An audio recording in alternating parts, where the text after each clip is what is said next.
Welcome back. We're getting ready to go again back into the book of Jubilees. This time we're going to do chapter 34, and once again it'll be read from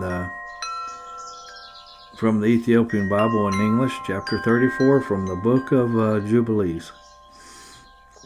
In the 6th year of that week, Jacob sent his sons along with his servants to tend the flocks in the pasture near Shechem. Meanwhile, 7 kings of the Amorites gathered together in secret, preparing to ambush them from the hill country. They raided Jacob's cattle and seized their possessions, then sent messengers to inform Jacob, "Your sons are under attack." Immediately Jacob arose from his house, accompanied by his 3 sons and all of his father's servants, and they marched against them, and 6,000 men armed with swords. They struck down their enemies in the pasture of Shechem, pursuing those who fled, cutting them down with the sword, and reclaiming both cattle and many possessions. Jacob then sent his sons back to pasture the flocks at Shechem, and he accompanied them until they reached the tower of Edah. Afterward, Jacob returned home in peace, offered a peace sacrifice, and was delivered from battle.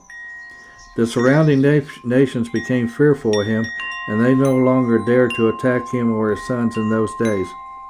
Jacob built a tower upon his inheritance land, where he settled, naming it the Tower.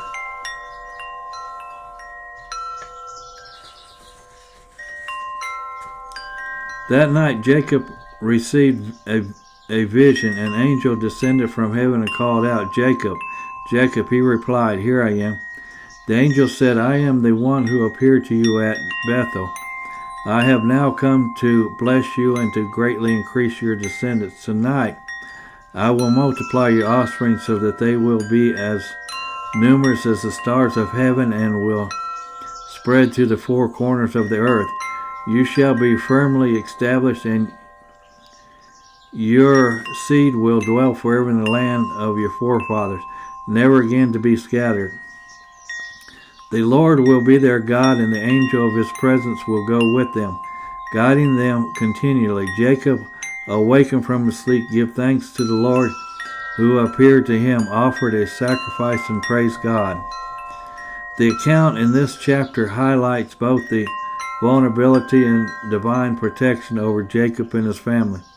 The ambush by the Amalekite kings serve as a reminder of the constant threats faced by the patriarchs as they dwelled in foreign lands. However, Jacob's swift response, leading a formidable force of 6,000 men, underscores not only his preparedness but also his status as a powerful leader by this stage of his life. The narrative shifts dramatically with the appearance of the angelic vision. This divine encounter reaffirms the covenantal promises made earlier at Bethel, demonstrating the consistency of God's faithfulness. The repetition of the promise that Jacob's descendants would be as numerous as the stars and possesses the land forever echoes the central theme of God's unchanging commitment to his chosen people. The mention of the angel of his presence is especially significant, as it suggests not only divine favor but also personal guidance and intimate care, a theme deeply rooted in the theology of the ancient Hebrews. Jacob's response, once again marked by sacrifice and thanksgiving, emphasizes the appropriate human reaction to divine revelation, gratitude, worship, and acknowledgement of God's sovereignty. In this way, the chapter beautifully balances the temporal struggles of life with the overarching divine plan, reminding readers of the providential hand that guides history. This was chapter 34, once again read from the book of Jubilees, once again out of the Ethiopian Bible in English. Once again, this was chapter 34 from the book of Jubilees, chapter 34.